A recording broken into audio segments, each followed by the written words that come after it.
Hello and welcome everyone on the Her Tribe.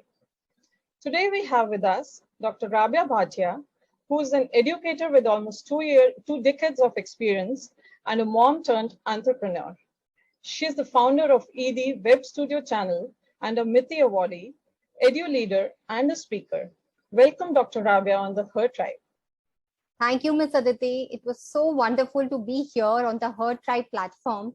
You know, something very close to my heart that we're working towards the women empowerment, towards the women supporting women. So thank you so much once again for inviting me here today to talk about certain things, talk about the pandemic and the effects of pandemic on the kids as well as the education system. And thanks for sharing such a wonderful introduction about me. Thank you so much. Absolutely, pleasure is all ours, and it's an honor to have you here and listen to your views about how the kids are getting impacted and the education sector at large. How the kids are getting impacted in India in particular, because world over the schools are still by and large, getting opened and kids are kind of back on track. But in India, we see the kids do have, they're showing changes in behavior to even stress. It used to be that stress can happen only to adults, but we can see those behavioral changes in kids. So to start with, I would like to ask you how to handle that stress levels or, irritable behavior or craziness of kids. I would say in very simple terms, I have a young one at home, how to handle that. Now here comes the responsibility of both the parents, not only parents, whosoever are staying in their families, whether it is grandparents, whether they are siblings, or whether they are helpers who are coming to their house every now and then doing their household chores actually. So every person, have to make the effective engagement with the child. Talk to the child. Play with the child. It is very important. I know we are busy for last 2 years to make us digitally equipped actually, so that we should not miss out on anything, whatever is happening across the globe, and we should be able to get engaged and get, collaborated with the like-minded people. But at the same point of time, we cannot forget that the child here is very important because he is taking away what we are giving out. So we need to make sure that we show the positivity, we show the optimistic. We have to be very, very optimistic in front of a child that whatever is happening is with the all the people, entire globe. And we should not sit in front of the child crying or, feeling sad, because the child catches your actions, the child catches your feelings immediately. So coming back to, as an extension to the outdoor play, since 2020 Olympics is on, there's so much hype around sports, and we are all excited with the medals coming in for the country. Yeah, so and we all also know the status of sports in India, especially for kids. We still are not, we have not moved beyond that one PT period. So how do you think, the Indian education system can have better focus on sports, and that involves overall persona development for the kids as well? Very interesting question, Ms. Aditi, I must say. Sports, yes. I think we all know NEP has come into picture, and many of the schools, and we all are working towards the correct kind of implementation of the NEP.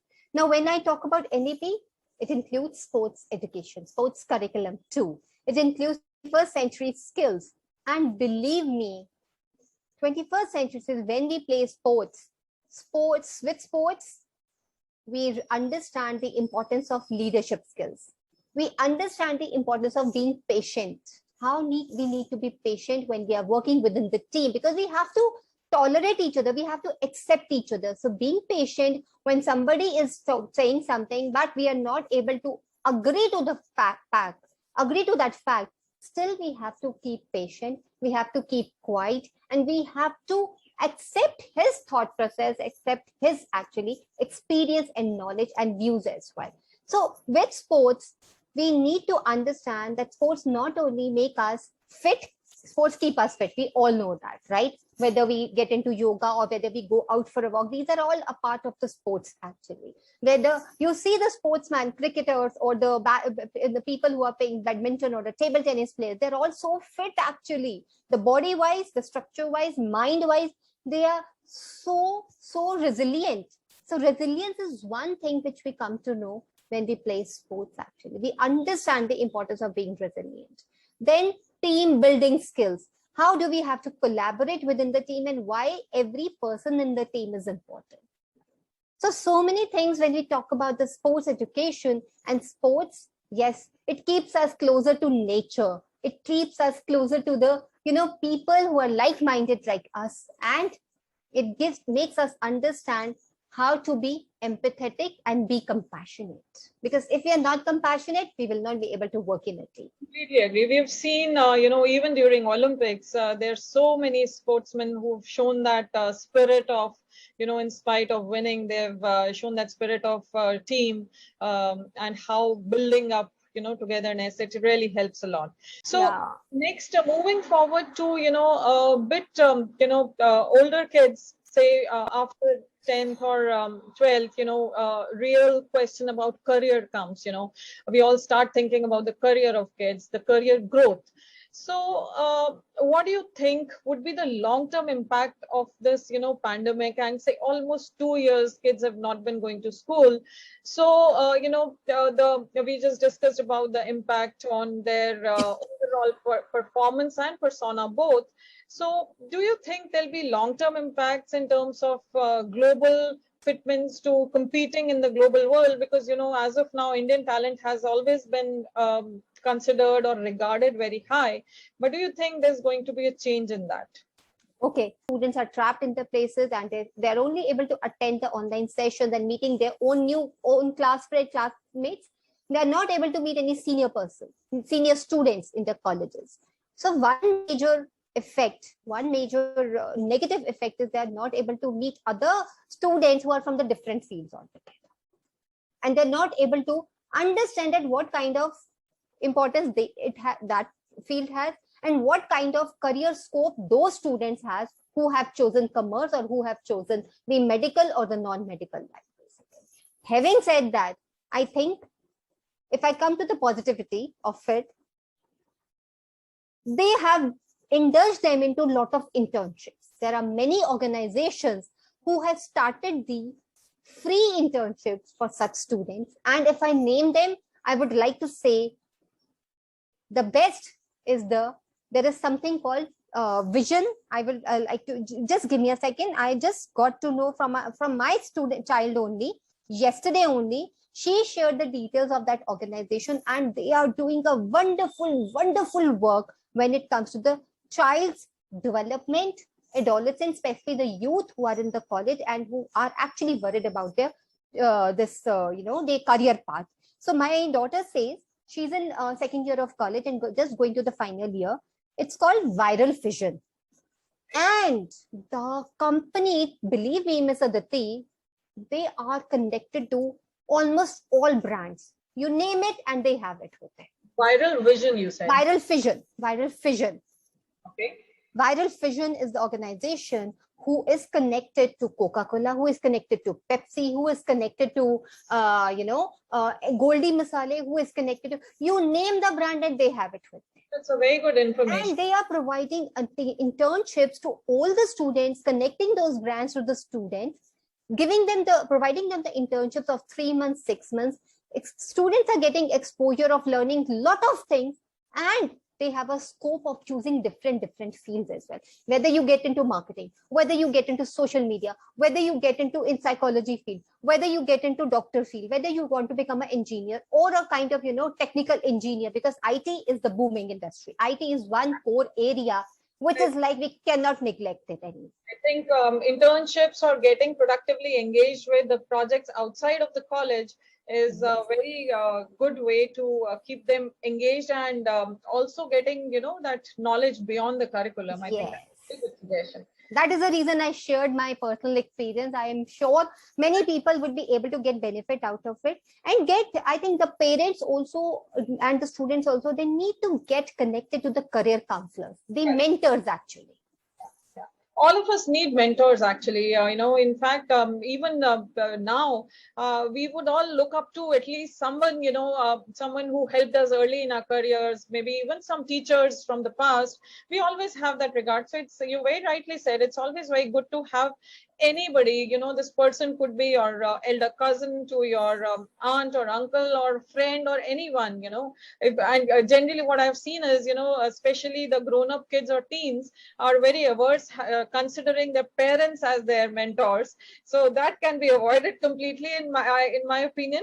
And kids can actually look up to whosoever they feel comfortable with. Yes, so that's important. Absolutely. So that's very well explained. This gives me a thought.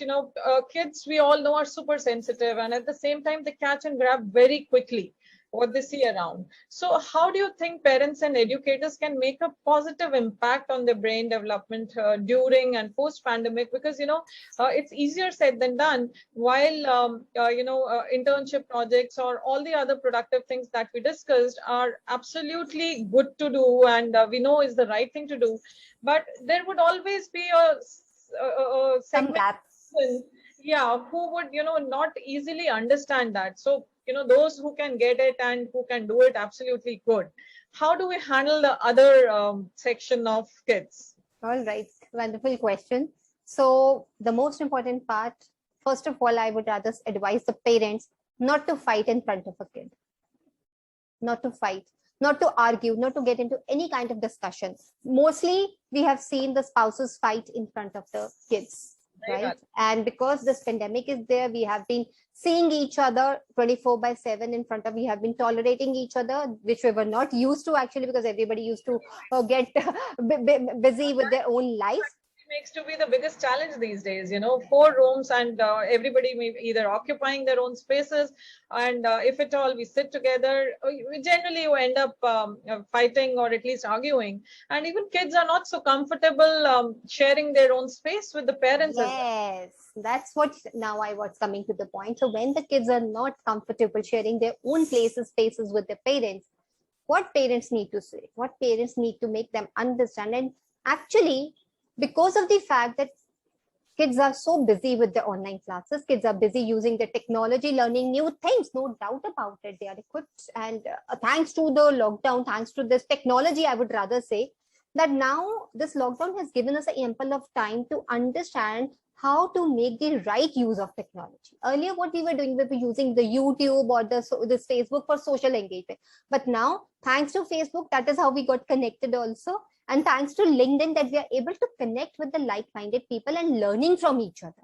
Completely. And the students should use this time to make a more strong bond with their grandparents, especially. Because, this lockdown has given, and let me tell you, many of the students, and I have seen in the sessions also, they are celebrating their grandparents' birthday. Schools are celebrating Grandparents' Day online.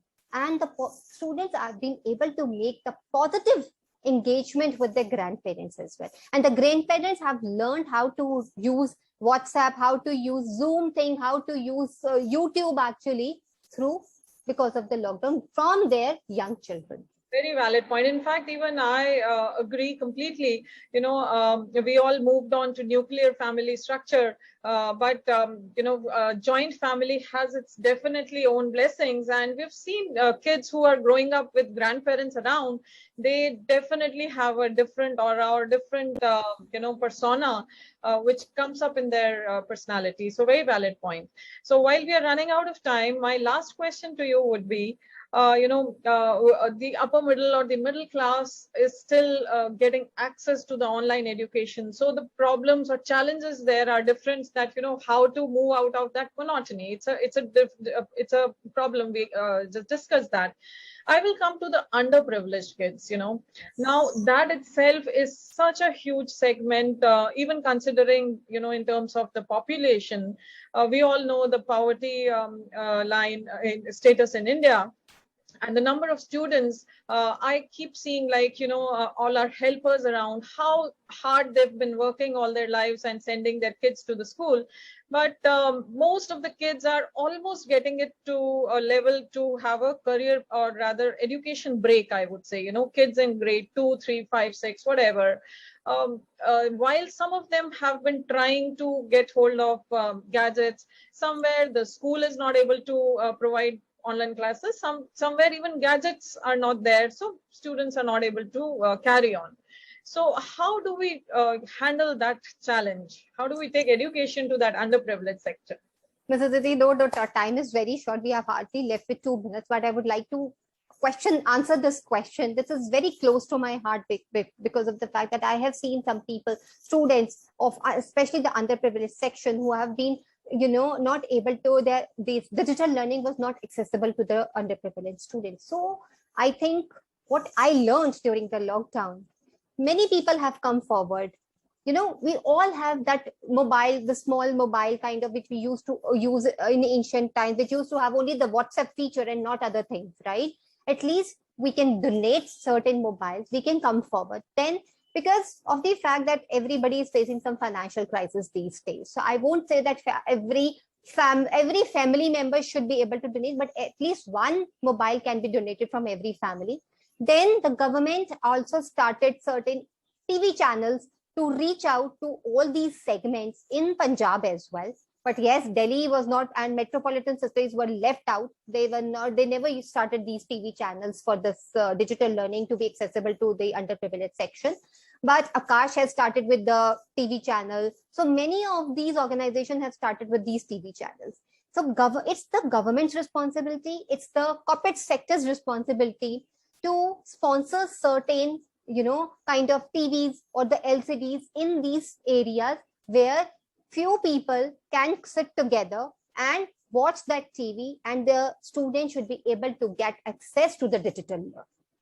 For example, there are certain NGOs. We can at least donate few mobiles. The corporates can donate few mobiles to these NGOs, and the students can get access to the online thing. And at least WhatsApp, the study should not stop, the learning should not stop, and it should continue with the WhatsApp. This is what we did in 2 NGOs actually. I've been connected with 3 NGOs, and these are all going online only, and everybody is supporting everyone. We are doing WhatsApp, digital WhatsApp learning. We are taking the notes. They are giving us the pictures of the students are sending us the pictures of after doing all the work basically, and then they are sending it to the teacher. Like the school they are enrolled in, you're saying? Yes, absolutely. So that's a wonderful initiative, and I think that's the only way we can, save the hard-earned labor that our helpers have done to educate their kids. That's a very valid point. And another thing, what we can do as, we as a single individual, now the domestic helpers keep coming up at our places.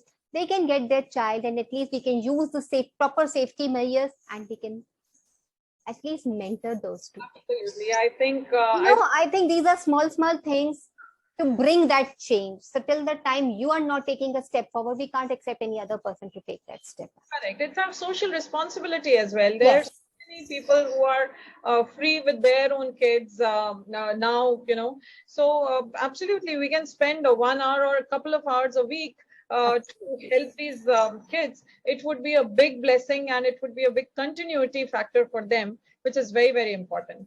So thank you, Dr. Rabia, for joining us today and sharing so informative talks with us. I'm sure our viewers would be really helped with that. So thank you so much for joining us, and we look forward to more such discussions in future. Absolutely, Ms. Aditi. Thank you so much for once again inviting me on this platform and helping me to share my thoughts. And I'm sure I really want my words to reach out to as many people as they can, because only then I think we'll be able to bring that change together. And I'm very happy. I'm glad that I am collaborated and associated with the Herd Tribe on this platform, because I really wish to empower more women and empower more youth actually, to make them, to raise more leaders. Thank you so much. Thank you. Thank you. Good day. Take care. Bye-bye. Stay safe. You too. Thanks a lot.